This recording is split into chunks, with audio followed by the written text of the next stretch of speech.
Hey there, so what we're gonna do is upgrade our SSD, which is a Western Digital SN550. It's a pretty basic one, not that fast, at 2400 megabytes per second read. I don't know if the write is probably less than that, probably 2000 or even less. And we're gonna change it up to this drive right here, an XPG GameX S50 Lite Gen 4. So this should definitely be faster. Although it's still like lower range of their line there, but what we're gonna get is, or hope to get, is a read speed of up to 3900 and write speed of 3200. So more than 50% in write speed in increase, and then almost 80, or yeah, roughly 80%, almost, yeah, like that, on read speed. So that said, I don't know if you noticed, they're actually the same size, right? Because I don't really need space. The main thing I'm doing this is because I wanted to put this in my MacBook Pro to give it more space, and might as well, instead of buying another basic drive, I'll just get a decent one that's still relatively cheap, and I'm basically upgrading both devices with one purchase, and I don't really need extra space. So anyways, so this drive is already installed in on the motherboard, which is a Gigabyte Aorus B550M Pro. It has two NVMe ports, but note that only one of the port is actually Gen 4, right?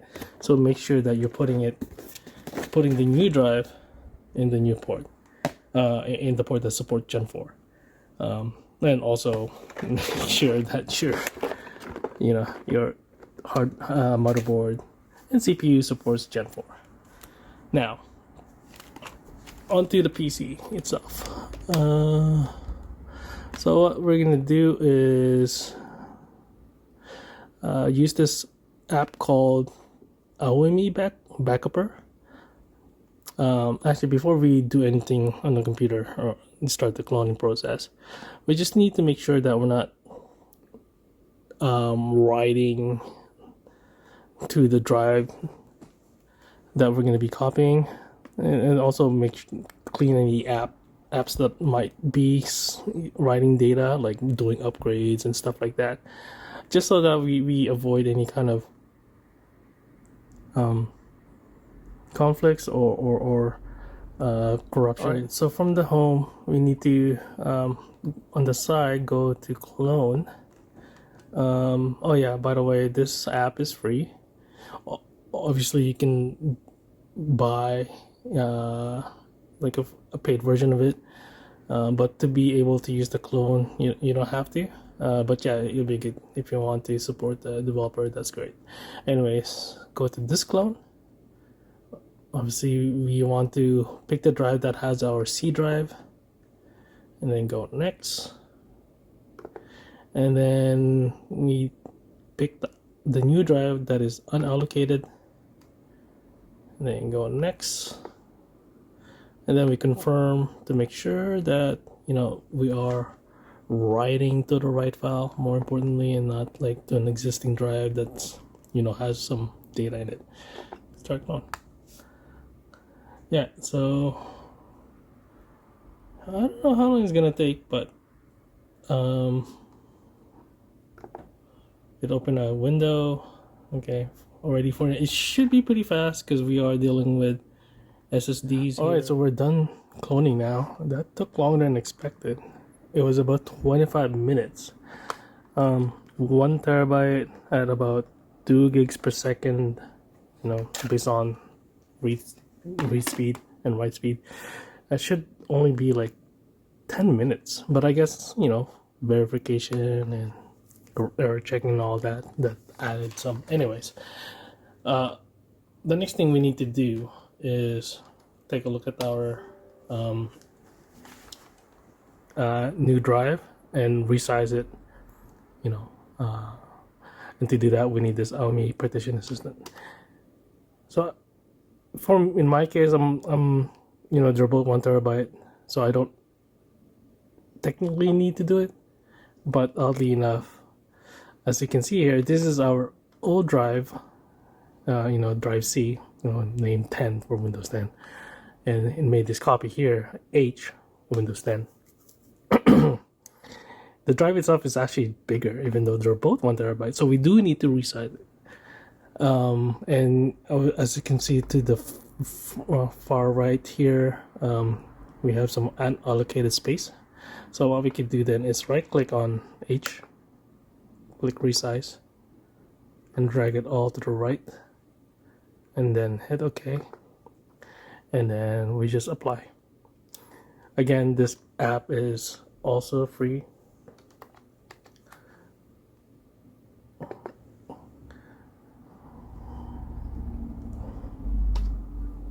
Are you sure you want to start?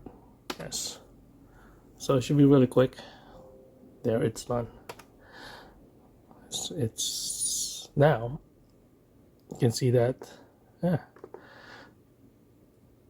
Our new partition is actually slightly bigger. It's about, oh no, it's more than, it's 22 gigabytes bigger. That's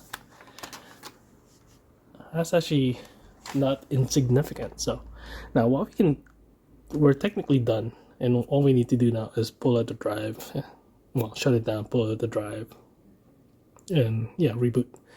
But while we're here, what we can do is do some measuring. So let's use Crystal Disk Mark 8, and let's do some benchmark here. First thing we want to do is obviously our C drive, and let's just do some measurements here. All right, so we finished doing the test for the Western Digital SN550. It's actually looking pretty good.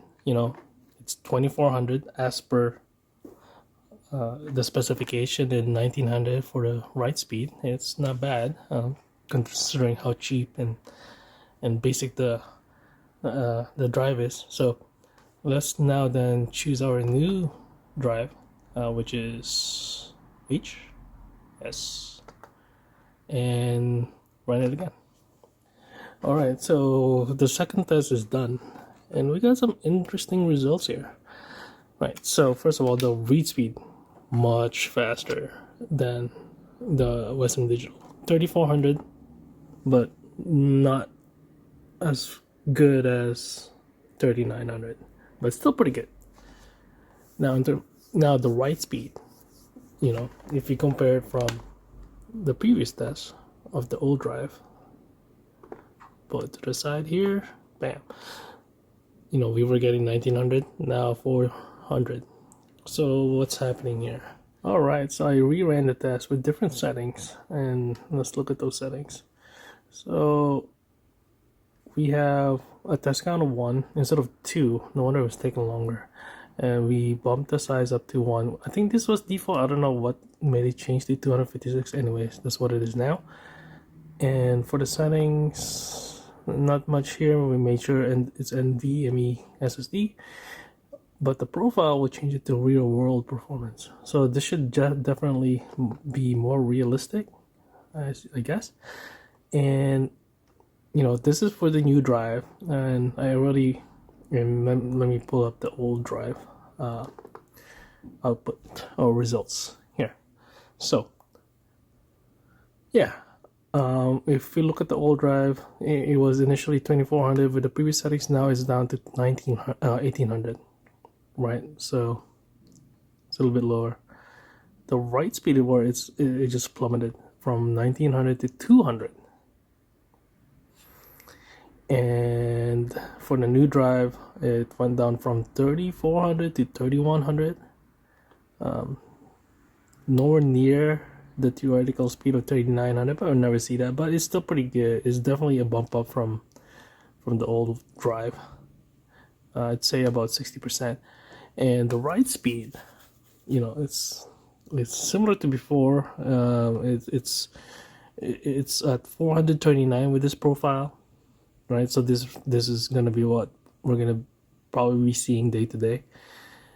And if you compare that, that's more than double in what the old drive was. So it's definitely an improvement. Right. So yeah. So the bottom line is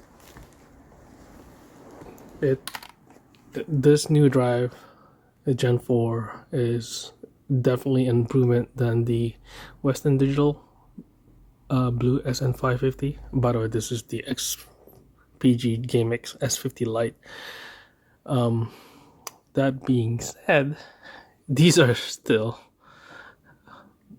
budget, drives. Let's not kid ourselves. They're like $100, or you can get it cheaper than that in some places. But yeah, they're still like, pretty low level. So you can see their performance degrades with different kind of tests. Anyways, I hope you find this interesting and enlightening, and yeah, thanks for watching. See you guys later. Bye.